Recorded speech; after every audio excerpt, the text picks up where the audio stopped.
Hello everybody! Today for our experiment we're going to make our own custom fire extinguishers using a simple chemical reaction. So let's get started. Hello everyone. So today you're going to need vinegar, baking soda, clear container with a pour spout, safety glasses, remember safety first, candles, a lighter, and paper towels. Let's go. First we add 3 spoons of baking soda.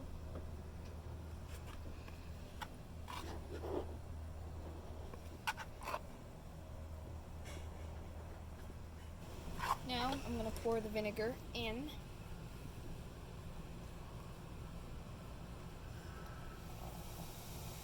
It's gonna overflow a little bit, but that's okay. That's totally fine if it overflows a little bit. Now we're going to pour the gas. Okay? Whoa! That's amazing, guys!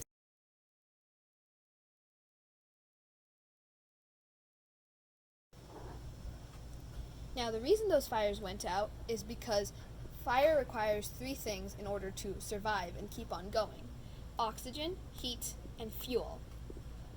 Now, in this experiment, baking soda is something called a base, and vinegar is something called a weak acid. When these two combine, they create something called carbonic acid. Carbonic acid, though, can't hold up for very long and quickly collapses into something called carbon dioxide, which is a gas.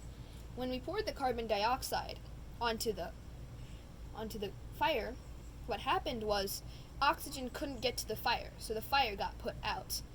And that's how we created our own mini fire extinguisher, just with some baking soda and vinegar. Thanks for watching, everyone. Thanks for watching. We hope you enjoyed this experiment. Please feel free to try this at home. Bye! Bye.